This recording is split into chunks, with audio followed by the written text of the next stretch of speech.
The market was loud with voices, the smell of roasted food and the sound of boots walking on the stone ground. Traders shouted prices, children laughed and ran, and guards pushed their way through the crowd. But in the middle of all this noise, one strange sight made people step back. An alien woman, thin and weak, sat against the cold wall. Her head was covered with a rough sack. She could not see, and she could not breathe well. Her hands were tied, and her body shook with hunger. Some aliens laughed and whispered, "Don't listen to her, she's crazy." They threw pebbles at her. Others spat near her feet, and most just turned their faces away. Nobody gave her food, nobody gave her water. To them, she was a mad widow who had lost her mind after her husband's death. But a human stood nearby, watching silently. His name was Daniel. He had been working in the colony as a mechanic, fixing broken machines and old ships. He was not rich, not powerful, and not important. Still, his eyes stayed fixed on the woman with the sack. Something inside him twisted with unease. Why would they put a sack on her head? Daniel whispered to himself. If she's mad, why not just leave her? Why cover her like this? The guards who had left her there earlier returned for a moment, just to check. One of them kicked her side and laughed. Still alive? Not for long. Then they walked away again, leaving her to starve slowly in public. Daniel clenched his jaw. He had seen cruelty before, but this felt different. Something was wrong. He could not hear madness in her muffled cries. He only heard weakness. He only heard someone begging for breath. Night came fast on the colony. The market lights dimmed, the crowd thinned, and soon shadows swallowed the street. Daniel stayed hidden in the corner, watching as the woman's body tilted sideways. She seemed ready to collapse completely. He waited until the guards were gone, then stepped closer. "Hey," he whispered. His voice was low, careful. "Can you hear me?" The woman made a faint sound, too weak to form words. Daniel glanced around quickly. Nobody was watching. His hands moved fast, loosening the knot of the sack. When he pulled it off, he froze. Her face was pale, marked by dirt, and her eyes shone with pain. But there was no madness there, only fear, and a strange strength that had not yet died. Daniel whispered again. "Why are they calling you crazy?" She blinked slowly, her lips dry, and spoke only one word. "Lies." Then she fell silent, too weak to continue. Daniel's chest tightened. He looked at her again, more carefully this time. She was not old. She was not insane. She was a widow, yes, but her eyes told him there was more to her story, something dangerous. Something the others wanted to hide. His stomach turned. He knew what it meant to help her. If the guards caught him, he would be punished too. They might call him a traitor or worse, but leaving her here to starve while he walked away? That was something his heart would not allow. Daniel reached into his coat pocket and pulled out a small piece of bread he had saved from his own meal. He placed it carefully in her hand. She trembled, trying to eat it slowly as if every bite cost her great effort. "Easy," he said softly. "Don't choke." For the first time he saw a spark in her eyes, a tiny light of life, and he realized something important. If she survived, she might tell him the truth. The truth behind the sack, the whispers, and the guards' cruelty. But the sound of heavy boots echoed again in the distance. The guards were returning for their nightly rounds. Daniel pulled the sack back over her head quickly, hiding her face once more. He stepped away, pretending to check the wheel of a broken cart nearby. The guards walked past, laughing and joking, not paying much attention. One of them stopped, looked at the sack-covered widow and smirked. "Still alive, huh? Crazy thing. Should have died already." Daniel's fists tightened. He wanted to punch the guard, but he forced himself to stay calm. He could not risk it yet. Not now. When the guards were gone, he looked back at the widow again. The bread was gone. She had eaten it all. Her breathing was a little stronger. Daniel made a silent promise to himself. He would not let her die like this. He didn't know why she had been called crazy. He didn't know why she was hated. But he knew one thing clearly: this woman was not insane. She was a victim, and whatever secret she carried, it was important enough that others wanted to silence her forever. That night, as the stars spread across the dark sky, Daniel's heart beat with a dangerous decision. Tomorrow he would return. Tomorrow he would try to save her. But in his mind, one question kept burning. What truth was hidden behind the sack on the alien widow's head? The next morning, the market woke again with the same noise, the same smells, and the same cruel whispers. The alien widow still sat against the wall, her head covered with the rough sack, her body weak and her hands tied. To most passers-by, she was invisible. To others, she was entertainment, Children pointed at her and laughed. She talks nonsense, one boy said. My father says she's cursed. A woman pulling a cart shook her head and muttered, "Better for her to die quickly. Crazy ones bring bad luck." Daniel stood at a distance listening. Every word scraped against his chest. He had heard many lies in his life, but lies repeated so many times became like poison. Everyone here believed the widow was mad, not because they had proof, but because they were told to believe it. "Don't listen to her, she's crazy," the guards always said. And so the crowd obeyed. But Daniel had seen her eyes the night before. They were not the eyes of a mad woman. They were the eyes of someone broken by grief, beaten by cruelty, and silenced by force. He moved closer when the guards left for their midday patrol. His shadow fell across her, and she stirred faintly beneath the sack. He knelt quickly, checking around to make sure no one was watching. "It's me again," Daniel whispered. "Do you hear me?" A muffled sound came from under the sack. He loosened the knot once more and slipped the rough fabric off her face. The light touched her skin, and she squinted. Her lips were cracked, and her face was pale. Daniel offered a small flask of water, his own supply. "Drink slowly," he warned. She took tiny sips, coughing at first, then steadying herself. When her throat eased, she whispered again, her voice low, shaking. They lie." Daniel leaned closer. "Tell me, what lies?" Her eyes darted to the ground, filled with fear. She hesitated, then murmured, "They killed him. My husband, he was not sick, not crazy. He knew things. Dangerous things." Her voice trembled but carried truth. Daniel's pulse quickened. "And you?" "Why you?" "They cannot kill me openly," she whispered. Too many eyes. "So they cover me, starve me, call me mad. And the crowd believes." Her words cut through Daniel's chest. He felt the weight of them. If she was right, if her husband had been killed for knowing something, then she was not crazy at all. She was dangerous to the ones in power. Before Daniel could ask more, footsteps echoed. He quickly pulled the sack back over her head and moved away. 2 guards passed, chatting and laughing. One of them nudged her with his boot. "Still alive?" he muttered. "Stubborn witch. Won't last much longer." The other guard chuckled. "Good. Less trouble when she's gone. Imagine the peace when no one has to hear her nonsense again." Daniel clenched his fists, rage boiling inside. He forced himself to stay calm, but inside he knew he could not watch much longer. When the guards left, he returned again. He bent low and whispered, "Listen, I don't know who you are. I don't know the full story, but I can't leave you like this. Tell me what you need." The widow's breath shook. Her voice was barely audible. "Food, a place to hide, time if I survive?" "I can show you." "Show me what?" Daniel pressed. Her head tilted and her words came out like a warning. "The proof. The truth they fear." A chill ran down his spine. Proof, truth? Suddenly her survival wasn't only about kindness, it was about justice. Maybe even about uncovering something far bigger than both of them. That night, Daniel returned once more under cover of darkness. He brought a small bundle, bread, dried fruit, and another flask of water. He untied her hands carefully, fed her piece by piece, and watched her eat with trembling desperation. For the first time, he heard her real voice, clearer now. "You are human," she whispered. "Why do you help me?" Daniel shrugged slightly. "Because no one else will. And because I've seen your eyes. You're not mad." Her lips curved into the faintest shadow of a smile filled with pain but also gratitude. "Then you are braver than they know." He leaned closer, whispering quickly, "Tomorrow I'll find a way to get you out. But you must trust me." "Do you?" She nodded weakly. "Yes, my name is Soraya." Daniel breathed out slowly. At last she had a name. Not a madwoman. Not crazy widow. She was Soraya. But before he left, he heard something that made his blood run cold. From the corner of the dark street, 2 figures whispered to each other. "Did you see that?" One hissed. "The human—" "He's helping her." "Report it," the other said. "The guards will deal with him too." Daniel froze, his heart pounding. He had been seen.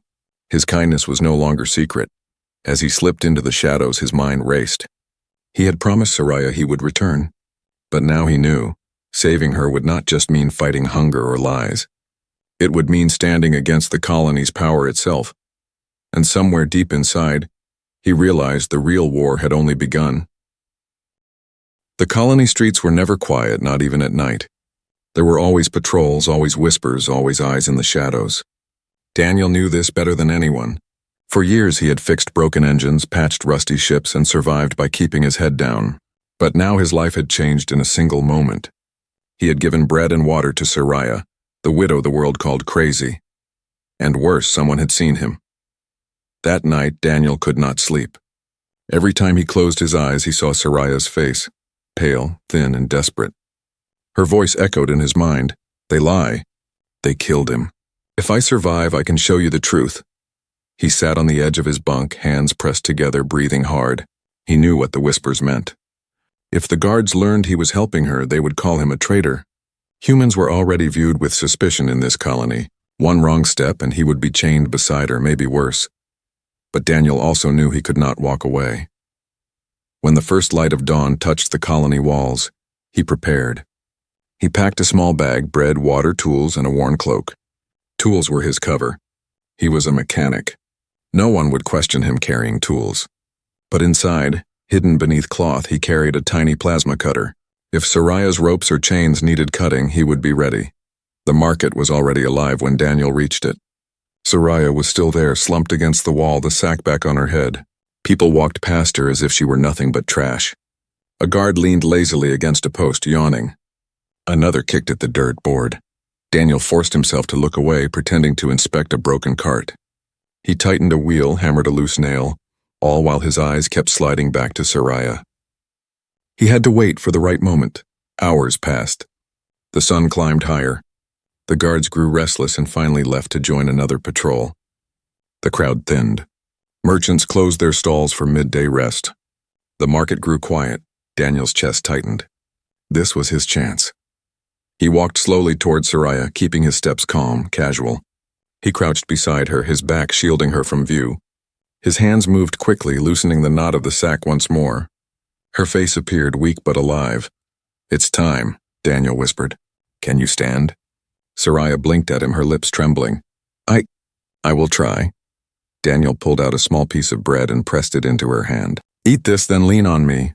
She chewed slowly, gathering what little strength remained. Daniel cut the rope binding her wrists with his hidden tool, the faint hiss of the plasma cutter masked by the distant noise of merchants shouting. Her hands fell free. She gasped softly, rubbing her sore wrists.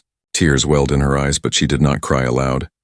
"Good," Daniel said quickly. "Now stand. Keep the sack on your head for now. They won't notice if you move slowly beside me." He pulled her up gently. Her legs trembled, weak from days of hunger.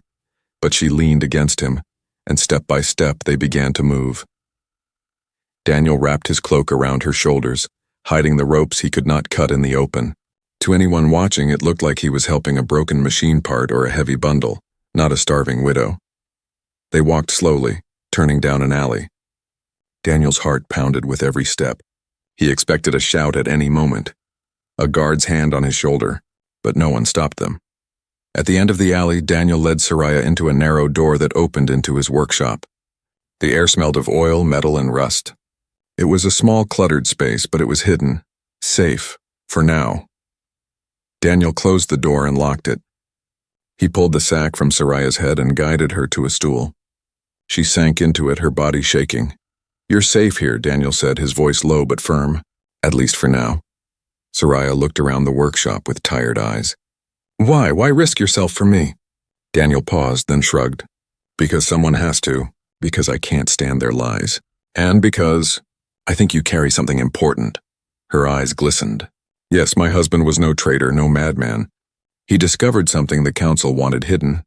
They killed him for it. And now they want me silent too." Daniel leaned forward, his jaw tight. What did he discover? Her voice shook, but her words carried weight. A truth about the mines. About the way they use us. About what they're hiding from the people. I still have proof. A data chip. Hidden, but I cannot reach it alone. Daniel froze. Proof, a data chip. Suddenly everything made sense. The sack, the whispers, the cruelty. She wasn't crazy. She was dangerous because she had the truth. Before Daniel could respond, a loud knock shook the door. His blood turned cold. "Mechanic!" A voice shouted, "Open up! We know you're in there." Soraya's eyes widened with terror. Daniel's mind raced. The guards had come. Someone had reported him after all. He reached for his tools, his heart pounding like thunder. The rescue had only just begun, and already the danger was knocking at his door. The pounding on the workshop door grew louder. Dust fell from the ceiling, and the tools hanging on the walls rattled. Daniel's heart raced. His mind screamed at him to open the door and pretend everything was normal, but his gut told him if he did, both he and Soraya would be dragged out into the streets. "Mechanic," the guard's voice barked again. "Open or we break it down." Soraya clutched the edge of the stool, her thin hands trembling, her eyes, though weak, locked onto Daniel's. "If they take me, I will not survive, and the truth dies with me." Daniel clenched his jaw. He moved quickly, grabbing a large wrench from the table. "Stay quiet," he whispered. Then he stepped to the door. The banging stopped for a moment. Daniel slid the lock halfway open and cracked the door just enough to show his face.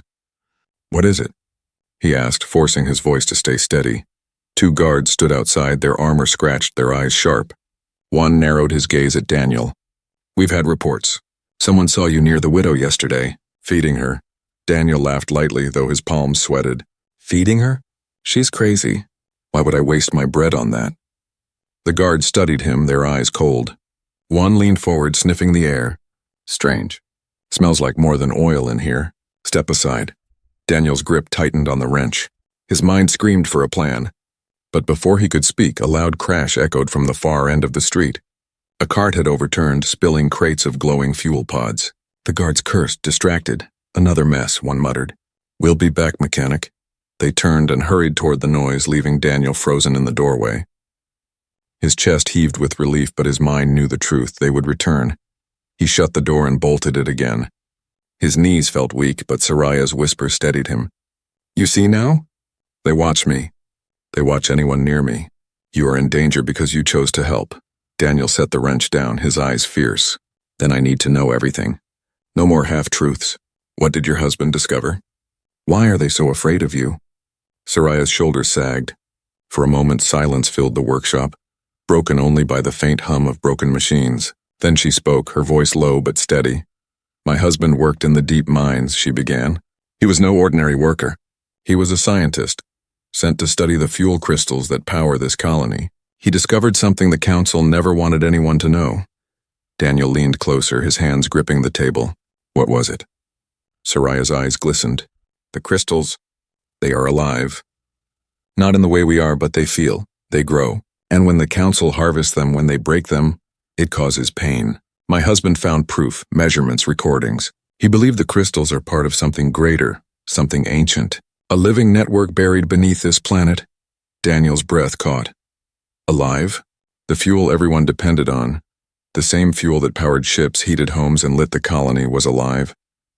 If he told the people, if they knew they were torturing a living thing for power, Soraya's voice broke. The council would lose control. There would be revolt. So they silenced him. They made it look like madness, then death, and they branded me the same. Daniel stepped back, his heart pounding. The truth was bigger than he had imagined. It wasn't just about cruelty to a widow. It was about the colony's foundation, about everything people believed. "Do you have proof?" Daniel asked quickly. Soraya nodded weakly. "Yes, a data chip, hidden in the place they would never search, his grave." Her voice shook, but her eyes burned with quiet fire. "I could never reach it. They watched me day and night. But with you, maybe there is hope." Daniel rubbed his face, trying to steady his thoughts. The danger was enormous. If they were caught digging at the grave, both of them would vanish, and yet he couldn't walk away now. "Then we'll get it," he said firmly. Soraya blinked at him, surprised. "You would risk your life for this?" Daniel gave a small, bitter smile. "I already have. No turning back now." Before Soraya could answer, the sound of boots returned. Heavy, many of them. This time it was not just two guards. A whole patrol was sweeping the street. Their voices carried through the cracks in the door. "Search every building," one barked. "The widow is missing. Find her or heads will roll." Soraya's face went pale. Daniel's mind raced. He grabbed his cloak again and threw it around her shoulders. "Hide," he whispered, pointing to a pile of scrap metal in the corner. "Get under it. Don't make a sound." She obeyed, crawling beneath the jagged pieces, her body vanishing into the shadows. Daniel turned back to his workbench, grabbing tools, pretending to fix an engine. A thunderous knock shook the door again. "Mechanic," the guard shouted. "Open now." Daniel swallowed hard. His hands tightened on the spanner. If they searched too closely, they would find her. And then both their lives would end. But behind his fear, something else stirred inside him. For the first time, Daniel felt more than just pity for Soraya. He felt purpose. A reason to fight. And as the door creaked open, the secret of the crystals and the risk of saving Soraya became heavier than ever before. The workshop door slammed open with a crash, the metal hinges screeching. 4 guards stormed inside, their boots thudding against the floor, their visors glowing under the dim light. Daniel froze at his workbench, tools in hand, pretending to focus on the half-broken engine before him. One guard barked, "Step aside, mechanic." "We're searching." Daniel raised his brows, forcing calm into his voice. "Searching for what? You'll find nothing but rust and broken gears here." The tallest guard shoved him aside roughly. "The widow has escaped. We know someone helped her. A human," they said, "and you look guilty." His eyes narrowed. Daniel forced a smirk. "Guilty of what?" "Fixing engines too slowly." "Go ahead, look. You won't find anything." The guards spread out, kicking crates, overturning shelves, inspecting every corner. Daniel's pulse hammered. In the shadows of the workshop, under the pile of scrap metal, Soraya held her breath. Each clang of metal above her made her heart leap. One guard walked dangerously close to her hiding place. His boot pressed against a piece of scrap and the metal shifted. Soraya's lips parted in panic, but no sound escaped. Daniel saw it, his stomach twisting. "Hey!" Daniel shouted suddenly, slamming his wrench against the engine. Sparks flew, and the sound echoed like thunder. The guard spun toward him. "Careful," he shouted, pointing at the engine. "This old thing's unstable. If it explodes, you'll be scraping your armor off the walls."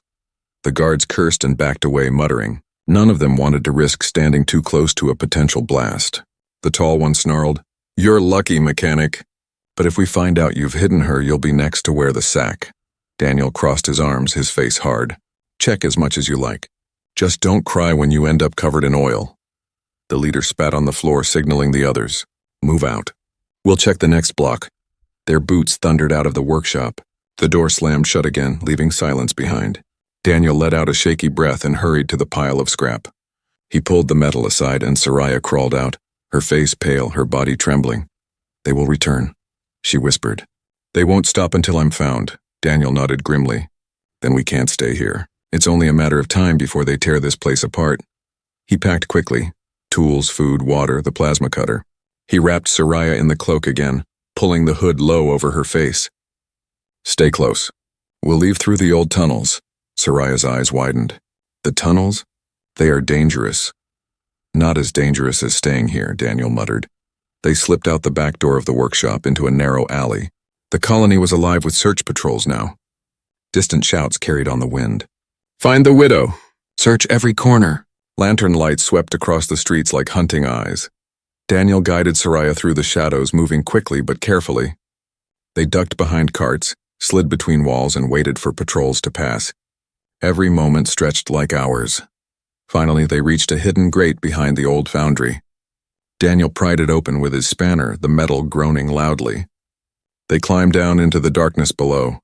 The tunnels were damp and foul-smelling, filled with dripping water and the echo of rats. Broken pipes ran along the walls, and old machinery lay rusted in piles. Few dared to come here, which made it perfect for hiding. Daniel lit a small lantern. The flickering light revealed Soraya's face. Her exhaustion clear, but her eyes burning with determination. "We must get to the grave," she whispered. "The data chip." "It is the only way," Daniel nodded. "But the graveyard is on the other side of the colony.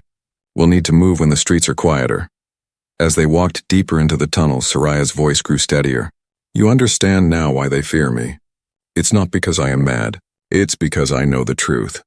If the people knew, they would rise." Daniel glanced at her. "Then we'll make sure they know.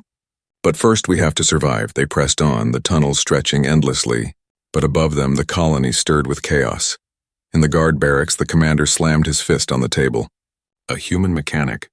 Always trouble, find him. If he resists, kill him." Patrols doubled. Rewards were promised.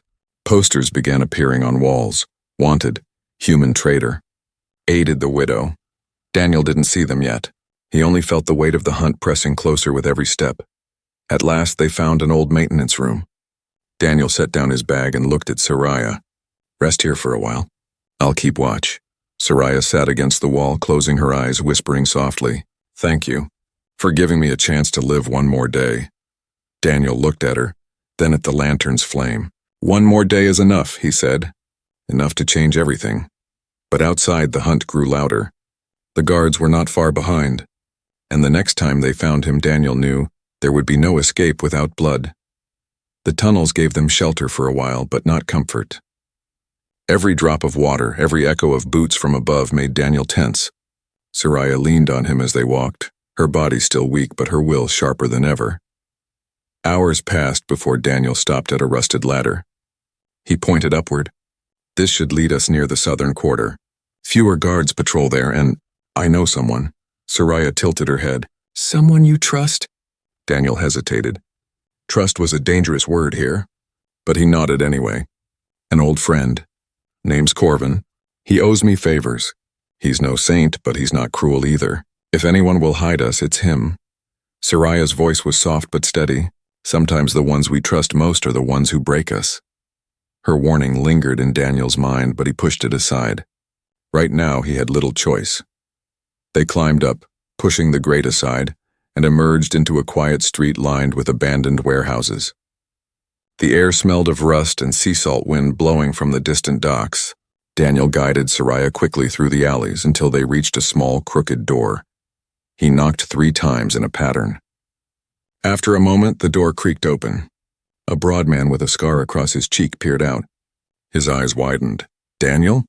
Haven't seen you in months. What mess have you dragged yourself into now?" Daniel forced a smile. "Good to see you too, Corvin. I need a place. Just for a night." Corvin's eyes flicked to Soraya, cloaked and hooded. He frowned. "Is that who I think it is? The widow?" Daniel stiffened. "She has a name, Soraya, and she needs shelter." Corvin scratched his beard, thinking. "Daniel, the whole colony's talking.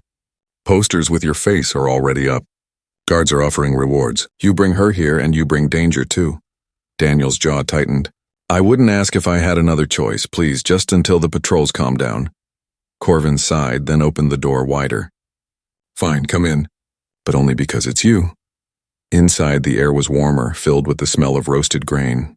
Corvin's house was cluttered with old tools and crates of smuggled goods. He motioned to a back room. "Stay there. I'll keep watch." Daniel guided Soraya inside, helping her sit. She looked at him with quiet eyes. Shepherds can turn into wolves when the night is long. Daniel frowned. "You don't trust him?" Soraya's voice was calm. "I trust the fear in his eyes. Fear makes men do terrible things," Daniel wanted to argue, but exhaustion pulled at him. For the first time in days, he allowed himself to rest. He sat near the door, his hand on his wrench, ready for anything. Night deepened. Outside, the sounds of patrols grew distant. For a moment, it felt like maybe, just maybe, they were safe. Then Daniel heard it, a low murmur. Voices. He stood quietly, pressing his ear to the thin wall. "Yes, she's here," Corvin's rough voice whispered. "The widow and the human. I'll deliver them both. Just make sure the reward is worth it." Daniel's blood turned cold. His fingers curled tightly around the wrench. Soraya had been right. He turned to her, his voice low and urgent. "We have to leave now." Her eyes did not widen. She only nodded as if she had expected it all along. "I told you. Fear makes wolves." Daniel moved quickly. He slipped out of the room, pulling Soraya with him. But as they reached the front hall, the door burst open. Guards stormed in, lanterns raised, weapons drawn. Corvin followed behind them, his scarred face twisted in guilt. "I'm sorry, Daniel," he muttered. "I need the money. You're a dead man walking anyway." Daniel's rage burned hot, but there was no time for words. He grabbed Soraya's hand and darted toward the back. "Stop them!" A guard roared. Blades flashed, boots thundered. Daniel shoved over a crate, spilling metal parts across the floor, tripping the first 2 guards. He swung his wrench hard, smashing another across the helmet. Sparks flew and the man stumbled. Soraya moved with surprising strength, pulling Daniel toward a side window. He smashed it open with his tool, and together they crawled through into the cold night. Behind them, Corvin's voice shouted, "Don't let them escape. Double the reward if you catch them alive." Daniel and Soraya ran through the alleys, breath ragged, hearts pounding. Lantern lights flashed behind them, voices chasing closer. Finally, they ducked into a narrow passage that led back toward the tunnels.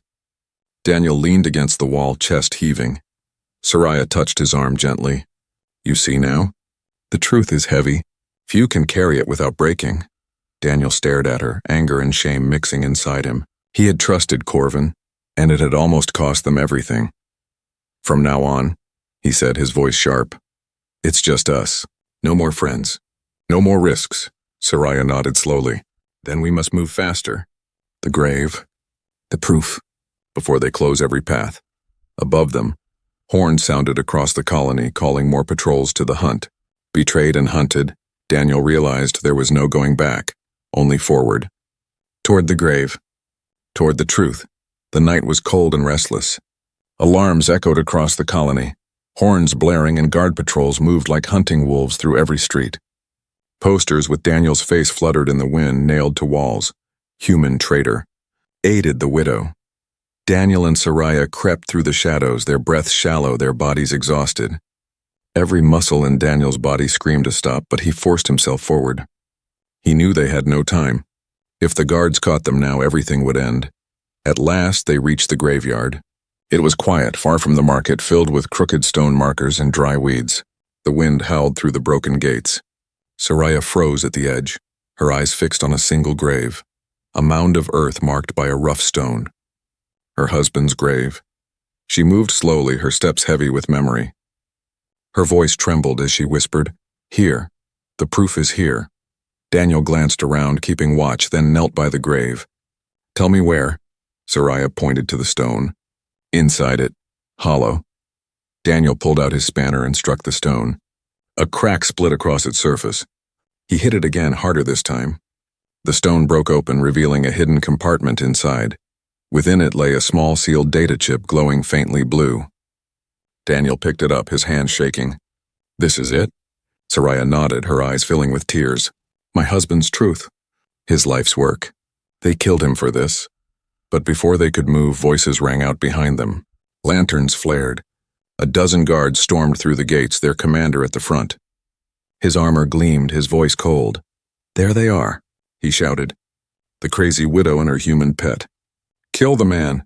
Bring the woman alive."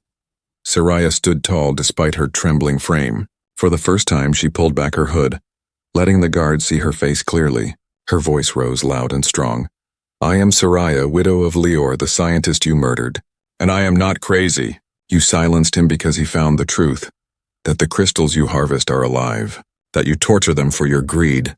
The guards paused, shifting uneasily. Murmurs spread through the graveyard as townsfolk, drawn by the shouting, gathered behind the guards. Faces peered from the shadows, curious, listening. The commander snarled. "Lies, she's mad." "Don't listen to her." But Soraya lifted the glowing chip high. "This chip holds his recordings, his measurements, his proof. Play it and the truth will scream louder than your lies." Daniel quickly pulled his small projector from his bag, connected the chip and pressed the switch. A shimmering light filled the air, showing Lior's face, Soraya's husband. His recorded voice echoed across the graveyard. "These crystals are not mere fuel. They pulse, they respond, they feel pain when fractured. We are killing something ancient, something living every time we take from them. The council knows this. They have ordered silence. But silence is death for truth. If I vanish, remember this, the crystals live." Gasps rippled through the crowd. The guards shifted nervously. Some lowered their weapons. The commander's face turned red with rage. "Destroy that chip," he roared. Daniel stepped forward, gripping his wrench. "You'll have to go through me first." The guards advanced, but something had changed. The townsfolk were no longer silent. Angry voices rose from behind. "They lied to us," one shouted. "They killed her husband," cried another. "They starved her to silence the truth." The crowd surged forward, outnumbering the guards. Rocks flew. Sticks and tools became weapons. Chaos erupted as the people fought back against the patrols. In the middle of the storm, Soraya stood tall, her eyes bright with fire. For years she had been called crazy, mocked, beaten, left to starve. But tonight her voice had broken the chains of lies. The commander lunged toward her, blade raised. Daniel swung his wrench with all his strength, striking the weapon aside. The crowd swarmed, pulling the commander down. His shouts were drowned by the fury of the people he had deceived. When the fighting ended, the guards were scattered, some captured, some fled. The people gathered around Soraya, their faces filled with shame and awe. One old woman stepped forward, her voice trembling. "We called you mad. We left you to die. Forgive us." Soraya's eyes softened, though her voice carried strength. "Do not beg forgiveness from me. Beg it from the truth you ignored. Let us live by it now. Let my husband's death mean something." The crowd bowed their heads. For the first time, they believed her. Daniel stood beside her, breathing hard, blood on his hands from the fight. He looked at Soraya, his voice low but steady. "It's over. You're free."